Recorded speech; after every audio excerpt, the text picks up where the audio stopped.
So hi everyone and welcome to another episode of G Factor with Glenys. I'm your host Glenys Gassman and today's guest is Sheila Mack. Welcome Sheila.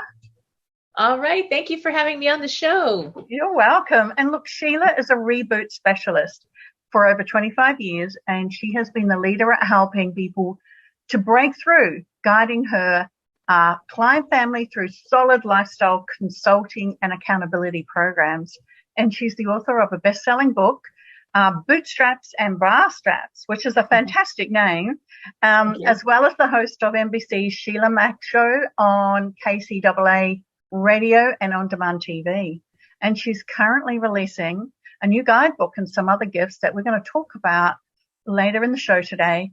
And that being said, look, welcome again, Sheila. Thank you so much for coming online and having a chat with us today.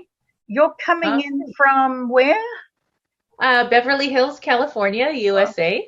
Fantastic. Beautiful place of the world. Yes. I was there probably 23 years ago. Yeah. Long time. But anyway, it's all good. Yeah. So look, the first thing I want to jump into is your best-selling book. It sounds really curious, and Bootstraps and Bra Straps, which you've just released. And can you tell us a little bit more about that book and what it covers? Okay, well, I actually wrote it right before the pandemic happened, and it's a formula I came up with for getting back on track when you're going through tough situations. Yeah. I actually wrote it after I lost my home, my cat, and my car to a house fire, the big California Ventura fires in 2017. And I was like putting everything I learned in personal development to the test to figure out, does this stuff really work? Can I get back on track? Is this possible? And I got back on track in record time. The fires were still burning and I was already moving to my new home in Beverly Hills, and with all these new opportunities, replacing my car, paying it off in a couple months, all these great things. And I followed this process, this Boots formula. It's a formula that if I had a best friend going through a tough situation, I'd sit down and say, okay, we're going to sit down and we're going to go through these steps, and you get to redesign life on your terms. And this time it's going to be even better. And so that's what the book's all about.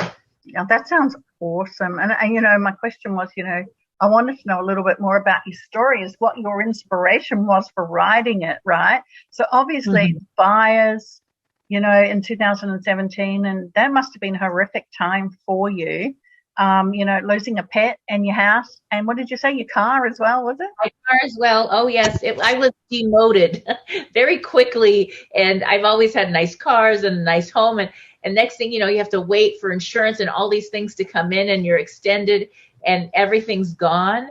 Luckily, I had a little mobile home prefab cabin up in the woods that I actually rented on a vacation rental. So I was able to stay in the, I guess it's the cleaning supply closet that had a little bathroom, not a shower. And I stayed there. And I have 6 children that are all grown now. So I adopted three of my own, but they're all mine. And so one of them loaned me their beater car that drives toward one side and needed a lot of work. And so I was really demoted. And I thought, okay, it's not about where you live, what you drive. It's about how you show up. So the Be in the Boots formula is being. It's who I'm being in all I'm doing, how I show up, what I create, and that energy makes the difference. And that was my mantra. That was my new mantra for just getting through it. Okay, I got to roll up my sleeves. I got to do the work. And it doesn't matter what people think, because I haven't changed. The stuff doesn't matter. Who are you being?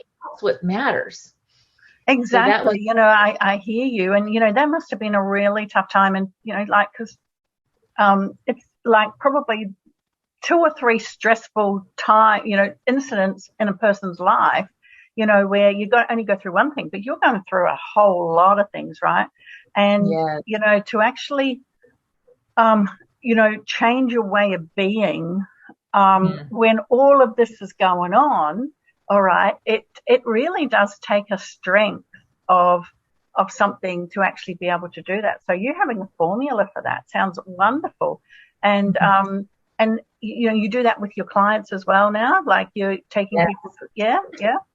I Yes. wanted to know how you do combine both or include both strategies for business as well in your trainings as well as, personal life, because we all know that life comes and hits us in the face when we least expect it, right? Mhm. Um, and then, more often than not, there's, lots and lots of business owners out there, small businesses, and, they get stuck, and as a business coach myself, I see, where things in people's lives, derail them. Okay. So, tell me a little bit about your experience of combining both of these together. Yeah. Most of my clients actually come from the business realm, and believe it or not, and then the next thing you know, once we kind of get the business back on track, we realize things at home need some work, and so then Yes. it's a relationship discussion or some other thing that shows up.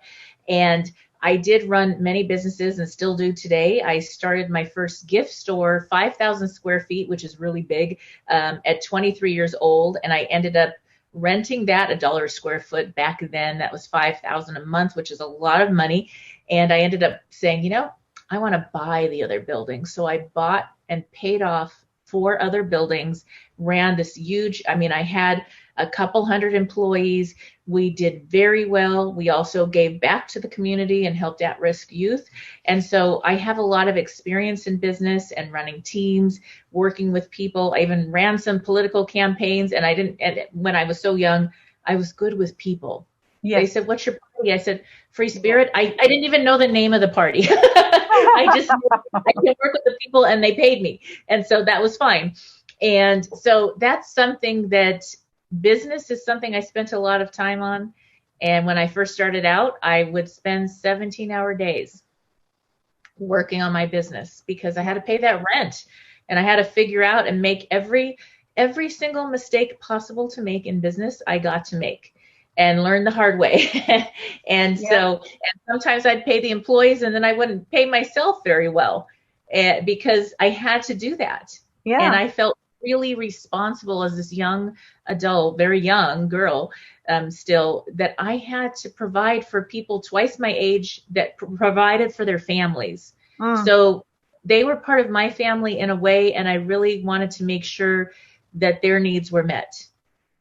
So that was a big responsibility. And right now for businesses, you're helping the community, you're doing your business, but your employees are also a big part of it. And it's a big responsibility when maybe you do have to cut back on employees or shut down because of the rules. And it's heartbreaking and very difficult to course correct right now. So, yeah. Tell me, I'm very curious. What was your gift store? When you first started, what did you sell?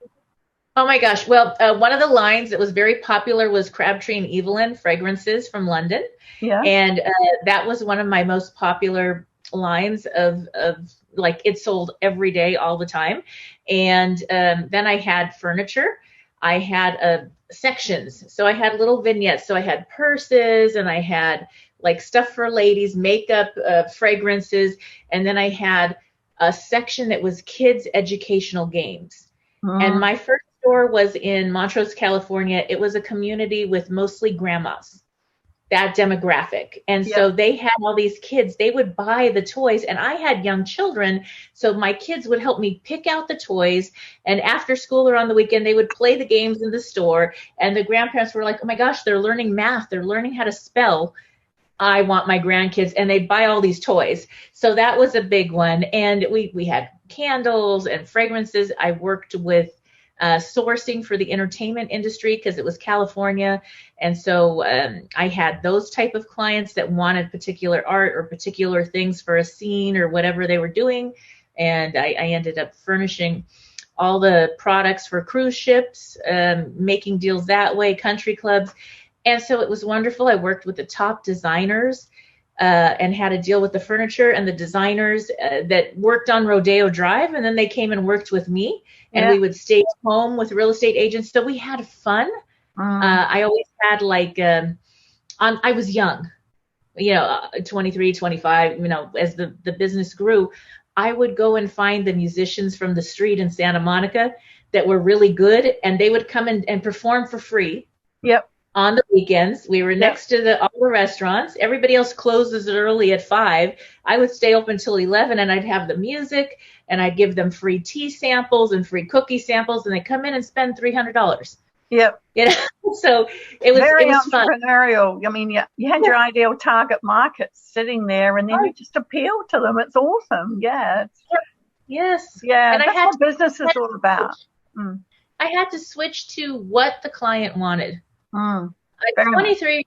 I did not listen to Frank Sinatra and Enya and all the music, but I changed the music in the store to the client's music, and the products. I would ask them and interview them and talk to them and have conversations. What do you want? What do you need?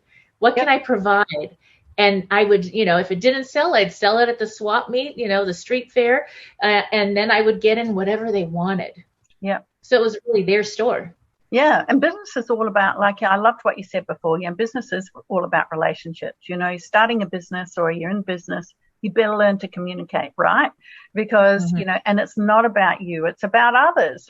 And that's the success that comes. I too can put my hand up to learning as many of those, experiential mishaps that we have along the way, being in business over 30 years myself. So, I totally get all of that. But the more mistakes we make, the better we are, right?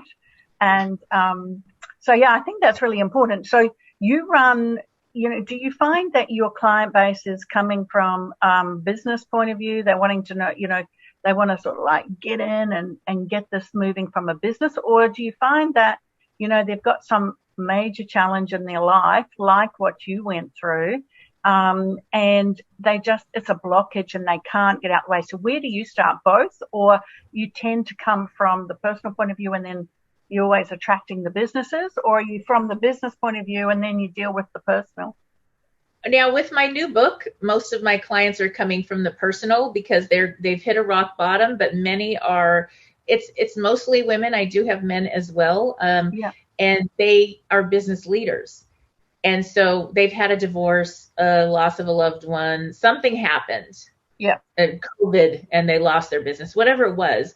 And so now they're looking to reinvent, rebuild the business, and they appreciate that I have that experience in the business realm, but I've also gone through some things in the personal realm, and it affects you. You could be a millionaire, and if you have a relationship problem or you lose a loved one or something happens, it's going to affect your business.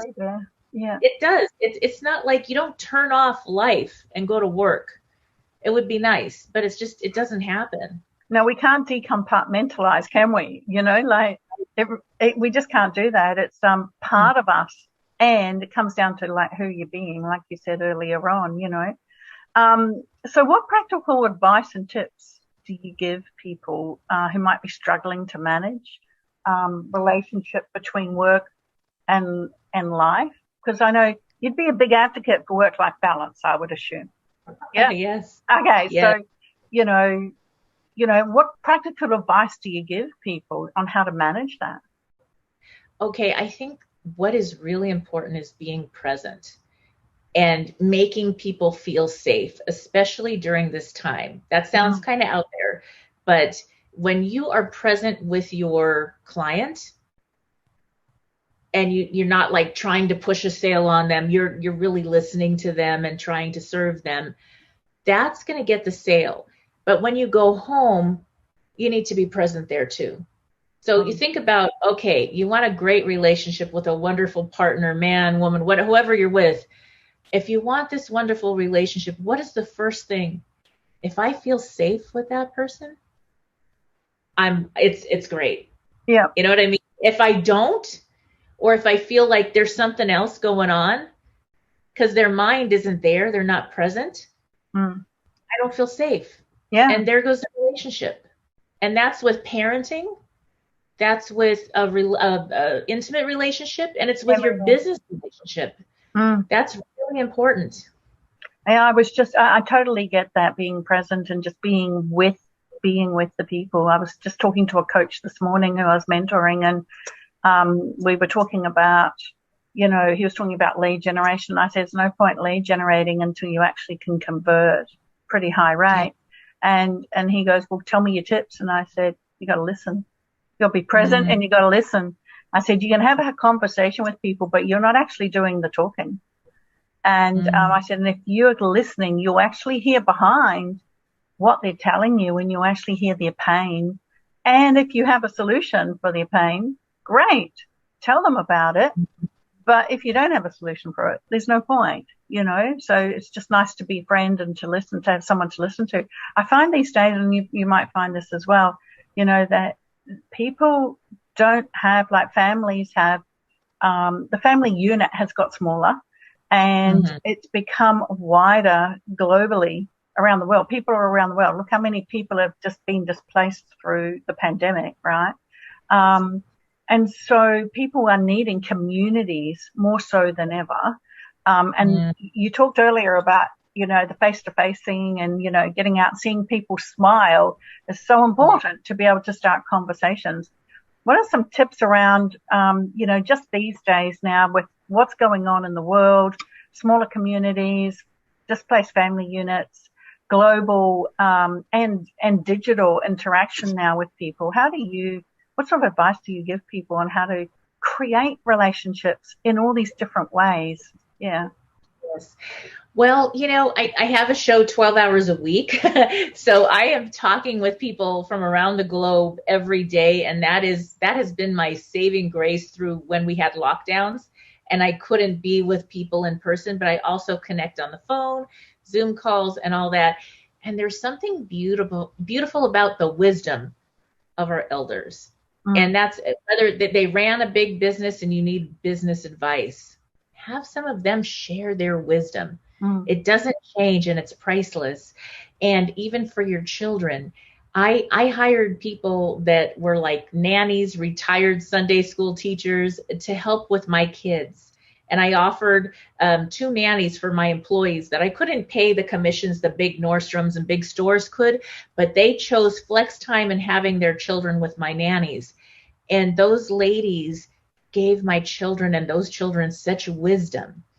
So I can remember when I was a young girl, 5 years old, I was raised by grandparents mostly at the time. My mom and dad were sick and this and that. And so I had grandparents, and my grandmother would have tea with older ladies. Now, I say older ladies because they were 70 to 80 years old when I was 5. Okay, so this was, they were older at that time. Yeah, and they went through the Spanish flu. They went through the Great Depression. Some of them, one lady came through concentration camps, lost her whole family there, and she lived through this. And because I was in Los Angeles, it's very diverse. So I did have, these ladies came from all over the world. And I heard their stories, stoic, beautiful women, didn't lose their feminine side. They were very feminine, but they ran businesses back in those days. And they were so powerful. And I heard their stories. And at 5, I remember thinking, oh, it's an adventure and I'll have my stories. Yeah. And that's life. And I'll get through and I'll make it. Yeah. And that's just something that we're missing now.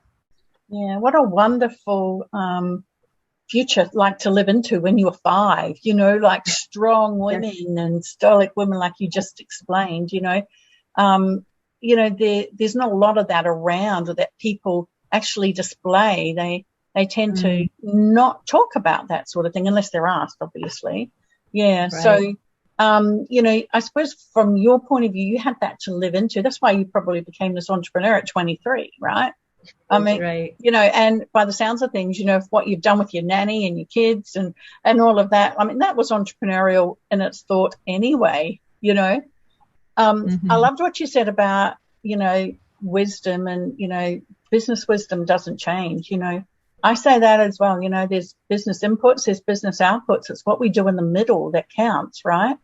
And that's all, we can loosely say communication because it's communication in every area. But business hasn't changed. We all want to make a bit of profit, but we want to have fun doing it at the same time, So, like you mentioned that as well. So, of course, I get it. I get where you're coming from. Did you use, when you were 5, I know, we're small and we are impacted by people when we're younger. How did you use some of that, wisdom from those older people, to start off with? What did you take from them to start your business, at 23? Like, you must have had a thought process around, I'm gonna like buy this shed, 5,000 square meters or whatever, and sell it off for, $1 a square meter, right? That's entrepreneurial in itself, right? So what made you think that? What was behind all of that for you? Well, I think I was surrounded by business owners and entrepreneurs, luckily, and brought to work as a young kid. I was just a tag along, and my grandparents had clothing manufacturing. So they actually did bras and beautiful swimsuits that, like on the Tarzan movie and all these movies back in the day, those were those swimsuits. It was Catalina. Wow.